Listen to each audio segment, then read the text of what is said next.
Good evening. We're back with another episode of the LOTR LCG Progression Series. And tonight's a card review of the Fate of Wilderland, the last adventure pack of this cycle, the Arid Mithrin cycle. Let's take a look. The hero for this adventure pack is Radagast.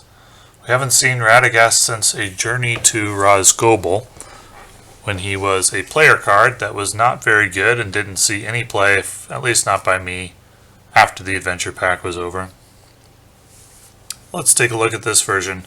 11 threat, 2/2/3/4 health, 2/2/3 stats, 4 health. You may use resources from Radagast's pool to pay for creature allies of any sphere. After you play a creature card, Radagast does not exhaust quest this round. He's not bad. 2/2/3 isn't enough to fulfill either the primary attacking role or the primary defending role without buffs. So he's not going to challenge Baragond for defender, and certainly not challenge anyone for attacking. So we rely on his abilities to make up the difference. You may use resources from Radagast's pool to pay for creature allies of any sphere. Well, there aren't a lot of good creature allies, although I've really been liking Giant Bear. And Eagles of the Misty Mountains is okay as well. So he's got action advantage built in, but it's action advantage that's not super easy to take advantage of. I don't think we can talk about Radagast without also talking about Radagast's staff. It's the case with Gandalf where you can't really talk about the hero version of Gandalf without talking about his attachments. So let's take a look at Radagast's staff as well for a full picture on what a deck with Radagast in it would look like. 2 cost attached to Radagast. Exhaust Radagast's staff to choose 1. Reduce the cost of the next creature ally you play this phase by 2. Ready a creature ally or return a non-unique creature enemy engaged with you to the staging area. Okay, so Radagast with his staff fulfills the cost reduction role. That's very good if you're playing a lot of creatures, or at least enough creatures to take advantage of the staff most turns, or a reasonable amount of turns at least. So in a creature-heavy deck, Radagast fulfills a cost reduction role combined with Steward of Gondor. This is an elite level of cost reduction. He is also almost an elite level defender when combined with attachments. Well, Radagast with his staff in a creature-heavy deck is very, very good. Elite level hero in that scenario. Now, is a creature-heavy deck going to be an elite deck? That I don't know. The creatures off the top of my head that I'd want to play, probably Eagles of the Misty Mountains, Giant Bear, and Giant Bear combined with Radagast and like a minor defensive buff could handle the attacking, defending, and cost reduction or resource generation roles. All you'd need after that is card draw for an elite deck. That's a promising start. I like this hero. I like him a lot. He's very good. I'm not sure exactly all the components that would go into the deck. What would I use for card draw off the top of my head? That's harder. That's harder. There's nothing inherently synergistic with creatures in terms of card draw. Could be a hero like Arwen with Elven Light. I don't think it really makes sense to play him with Elrond due to Elrond's high threat, or Gandalf for the same reason, although it's possible. Let's say you ran Elrond or with Vilya and Glorfindel, you'd be at 29 threat. That's not bad. You'd be light on battling to start. You could even run Eowyn instead of Glorfindel, along with Radagast and Elrond. That would be an interesting deck. There's definitely possibilities with Radagast. You could also run him with Gandalf potentially. Although you'd be looking at 25 plus 6, you'd be starting at 31 with Eowyn, 30 with Glorfindel. That's borderline, but acceptable. This is a very, very good hero. In my opinion, the best hero of this cycle. Likely one of the best cost reduction heroes in the game, when combined with his staff, which is a big caveat because it's a combo and therefore you won't always see it. Without his staff, he's not much to look at, really. He's okay. He's certainly not terrible, but he's definitely not elite without his staff, because he doesn't fulfill any of the major roles. He's not a super strong defender like Baragon. He's not a super strong attacker like Quick Beam or Grimby or Bjorn or something like that. He's not a cost reduction hero. He's not a card draw hero. He's a supporting hero at best without his staff. But with his staff, he does fulfill one of the primary roles if you're running a creature heavy deck of cost reduction. And therefore, my opinion of him is that he is elite in the right deck. With his 3 shields and his staff, he performs one of the primary roles at an elite level, and he performs a second primary role at almost an elite level. That is not as good as Elrond, who does perform 2 primary roles at an elite level when he has Vilya, that being cost reduction and card draw, as Vilya draws a card and pays for it in the same round. Every round. However, Radagast is very close to that, so I'd rank him below Elrond, but I would rank him higher than a very large number of heroes. He's very, very good, and I'll look forward to playing him. Messenger Raven, 1 cost, 1/0/0, 1 health, cannot attack, defend, or have attachments, so it can just quest. Return Messenger Raven to its owner's hand and name a card type. Choose a player to look at the top card of his deck. If that card is the name type, add it to his owner's hand. If it is not, discard it. Well, it's free card draw with Gandalf. There's other cards that can tell you what the top card of your deck is, but Gandalf does it every round, so this would be a 1 cost, quest for 1, draw 1 every round. And with Radagast, it would be a 1 cost, potentially draw a card every round. Probably like 30% to draw a card every round or something like that. Maybe even as high as 50% or a little more. And also Radagast does not exhaust a quest this round, which would functionally be 3 willpower. So with Gandalf, 1 cost for 1 willpower, draw a card. With Radagast, 1 cost for 1 willpower, or for 3 willpower, draw a card. If you're using him to take advantage of Radagast's ability of not exhausting the quest this round. So with Radagast, it's 1 cost, 3 willpower, and 50% or so chance to draw a card. Now, it's good with both the wizards, I think, Radagast and Gandalf. I'd probably run it with the wizards. I don't know if it's really like an elite card slot. It's something that might get swapped out for other higher performing cards. Depends on how badly you need the card draw, I guess. Expert Treasure Hunter is something that performs a similar function. Albeit you have to quest successfully. It doesn't cost 1 per round, but you also don't get 1 willpower per round. I think in a Gandalf deck, I'd like Expert Treasure Hunter a little better, and I don't know if I'd run Messenger Raven in addition. Because Expert Treasure Hunter, you play off the top of the deck once, and then you never have to do it again. Messenger Raven, you'd have to play off the top of the deck every round, or have access to the Leadership Sphere every round. So I like Expert Treasure Hunter a little better with Gandalf. And I don't know if I'd run both. I think they'd be overkill. but Messenger Raven with Radagast, I think so. I think so. It's borderline, but I think so.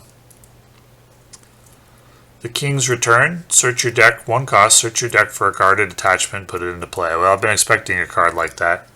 It doesn't make the concept of guarded attachments any better. They still suffer the same problems in solo, with or without this card, but if you're running a fun thematic deck, this would make them a little more reliable.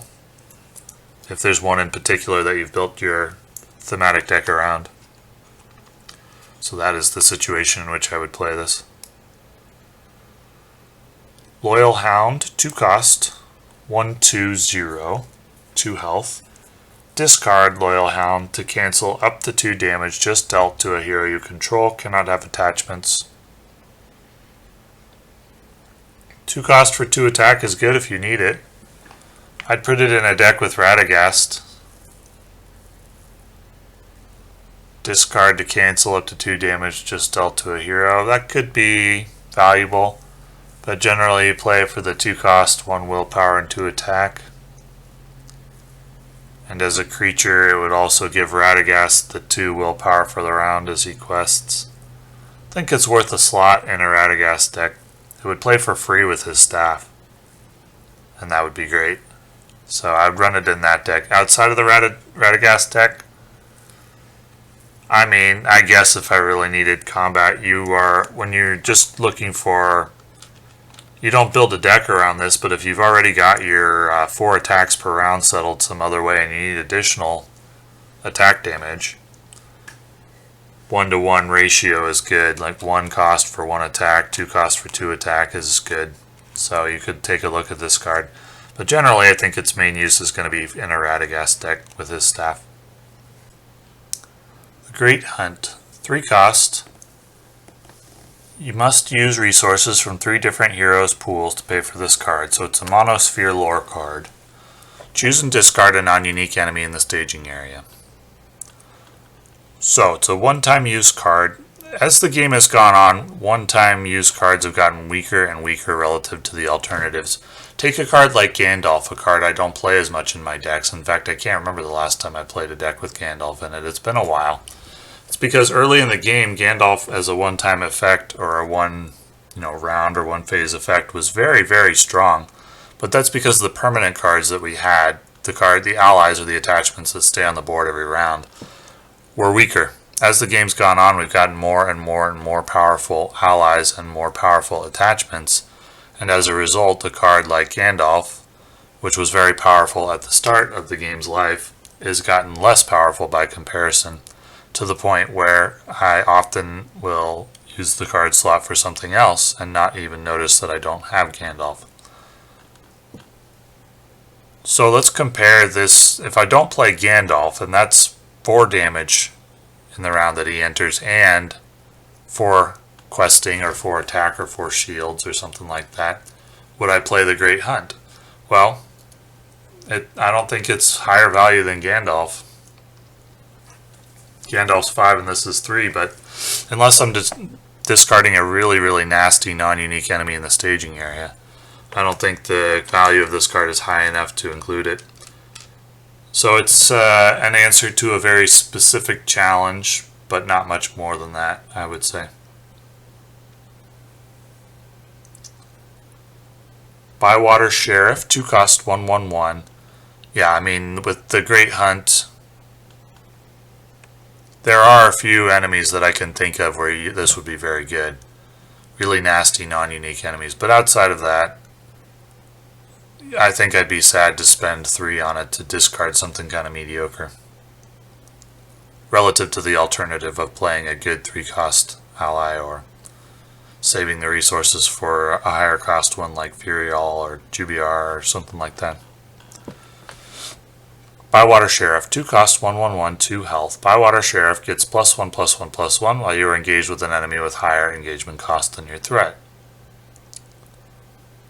Okay, well, it's a fine card if you're engaged with a lot of enemies with engagement cost higher than your threat. It's not a great quester. For that reason, because typically you're not engaged with an enemy until the engagement phase unless you were unable to kill it the previous round. So it's typically only going to quest for one if you're trying to clear your play area every round, which is usually the case. Going to quest for one and then battle or defend for two. It's okay. If it could quest for two as well, I'd think more highly of it. The only way it can is in a deck that's designed to be engaged with an enemy, and there is no such deck when you're talking about being designed to engage with enemies with higher engagement cost than your threat. So I don't think this deck sees much use except in a Hobbit thematic fun deck. In that deck, it's okay. Its value is more in being a Hobbit, a semi-decent Hobbit, than in being a good card on its own right. I don't know if the Sheriff trait means anything or not, or if it's just for flavor. But anyway, primarily a thematic fun card. So far in this adventure pack, it's all about Radagast in terms of really, really strong cards. Radagast along with whatever cards you want to play with him, such as Loyal Hound, Messenger Raven. Squire's Debt. 1 cost, play only if you control a unique character with the Istari trait and another unique character with the Eagle trait. Search the top 5 cards of your deck for Eagle or Istari ally and put it into play. Shuffle your deck. At the end of the round, if that ally is still in play, return it to your hand. So it's a card draw and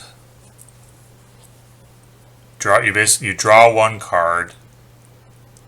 Seems similar to Sneak Attack, though less reliable, and keeps the ally around for a round instead of a... So Sneak Attack plays, like for example, Gandalf from your hand. This card can draw him and play him, but not all the time. So it's a better Sneak Attack in some ways, a worse Sneak Attack in some ways, and it has requirements to fulfill before you can play it. That's interesting. Well, there's no Eagle hero, so you'd have to rely on getting an Eagle ally into play first, even if you were running an Istari hero. But let's say you were with like Radagast. Then you could go through and get Gandalf, who I just talked about not playing as much anymore, or an Eagle, draw it, play it for a round, and then add it to your hand. I think that's good in a deck that's running an Istari hero, an Eagle ally, and has access to the Tactics Sphere. I think that's quite good. Those are pretty specific conditions. But if those conditions are met, I think it's quite good. If you're playing the cards to take advantage of it, other Eagles or Istari in your deck. The most obvious usage of it seems to be, to me, use Radagast and Radagast Staff to pay for an Eagle ally, and then use Radagast and the Eagle to draw, say, Gandalf from the deck for the round, and then you can return him to your hand. That's good. That would be very good if you could set up that play. It's not going to happen very often, though, because that's a multi-card combo. And that's a recurring theme with these team-up cards. The effects just usually don't seem to justify the conditions you need to meet to set them up. I wish they did, because I like the idea of team-up cards, but typically they haven't. So they've all fallen into the category of fun thematic cards, because in a really elite deck, most of the cards you play are going to be very reliable. Not difficult to set up, because not difficult to set up means inconsistent, and inconsistent does not mean elite. Elite means high win rate, or as high as you can. As high as can be expected. So, it seems to fall into the category of fun thematic, only because you need to meet a bunch of requirements to do it. You got to get an Eagle character out if you're already playing an Istari hero. You've got to have the Istari or the Eagle that you want in your top 5 cards. You also need access to the Tactics Sphere. It could be, though, that there are decks where this makes sense to play.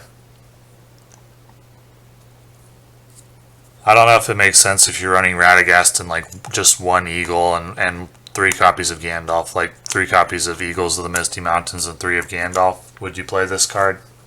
I don't think you'd be setting it up enough to really have it make sense. And there aren't a lot of really strong Eagles, so this is going to fall into the fun thematic category for me. Mithril Shirt. Guarded. Why is it guarded? The other guarded ones seem to be like cards that were in the books guarded, like Glamdring or Orcrist were trolls originally. Sting as well. That kind of makes sense. The Arkenstone was guarded by a dragon, but Mithril Shirt, isn't that, I guess it was part of the Dragon Horde, so that makes sense, right? And Thorin gave it to Bilbo. Yeah, I wasn't thinking about it. It was guarded. That makes sense. Guarded by a location. Attached to a hero. When attached heroes dealt any amount of damage, reduce that amount by 1. Interesting. So that's better than 1 armor? Yeah, that's better than 1 armor. But, you know, same speech that I give for every guarded card. You almost never want to add something new, an additional card to the staging area in the early game with a true solo deck because you just can't handle it. A lot of quests give you as much as you can handle already and can't take any more, unfortunately, and that means you can't play the guarded player cards until after you've already stabilized the board, and once you've stabilized the board you don't need the card as much. But for fun thematic cards like a Hobbit deck with Mithril Shirt and Sting, I would enjoy playing that. That sounds like fun. So that would be the place where I would play that card. And there seems to be a few in here that are for that purpose, like fun thematic cards. So far we've got Bywater Sheriff that I would say falls into that category. The King's Return, Gwaihir's Debt, and Mithril Shirt all kind of fall into the fun thematic category for me. Whereas Radagast I think is very, very strong. Reforged. X cost. Choose an attachment with a printed cost of X in any player's discard pile and play that attachment for no cost. The chosen attachment can belong to any sphere of influence. Interesting. So this gives you access to other spheres if you're playing an attachment. Well, this solves a problem. You have to play an additional card to solve that problem. Very interesting that you can do it from any player's discard pile for multiplayer.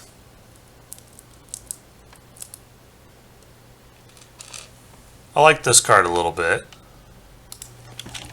Well, one of the primary uses for this card seems to be in like a deck that runs Arwen, because she can voluntarily discard things, so this would give you access to attachments off sphere. Very easy access to attachments off sphere. You discard the attachment you want to play with Arwen, and then you can play it with Reforged from the discard pile. You need card draw in a deck that you do this with, though, because it uses twice as many cards as you would to play the card normally. So you can't do this without card draw, but if you have sufficient card draw, this will give you access to spheres which you wouldn't need and enable interesting combos you wouldn't otherwise have access to. I like this card for that reason. It opens interesting deck building possibilities. That's a good card. Any card that opens up new and interesting deck building combos is very, very good. Or I wouldn't say it's exactly very good, but it's very interesting, and it's very much a card to my liking, because a card like this can be as good as the deck that you can imagine, if that makes sense. If you can use this to build a deck that you otherwise wouldn't have been able to build that has higher power, than previous decks, then this is a good card. And if you can't, if you don't have the deck building skill or the deck building or the inclination to build or to experiment, then this card is not very good. It's not just a straight up put it on the board and it's amazing without thinking about it card, and so I really like it for that reason. It can be very good. It can, if you're imaginative and make a good deck with it. It can also go, it can be next to nothing if you're not inclined toward deck building. And I have no objection to players who are not inclined toward deck building. There's nothing wrong with playing the game any way you like. But if you are not a player inclined toward deck building or net decking, which is fine too, you won't get much use out of this card because it needs other cards in the deck to take advantage of. It's kind of a high skill ceiling card in terms of deck building. So I like it a lot. Makes the most sense to me with Arwen and other card draw perhaps.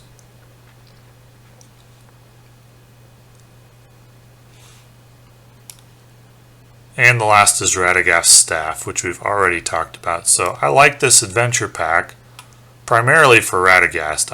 I do think Radagast is an elite hero. Not matching Elrond's power, not matching Gandalf's power, but he's in their conversation.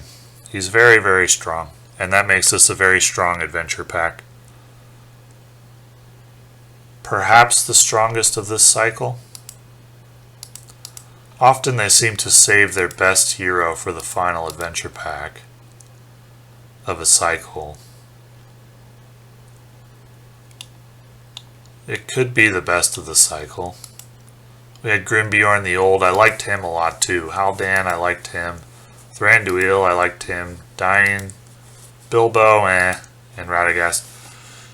This was a strong cycle for heroes. Very interesting heroes, very fun cycle to play. Some long quests, but I'd rank this cycle pretty highly. I liked it.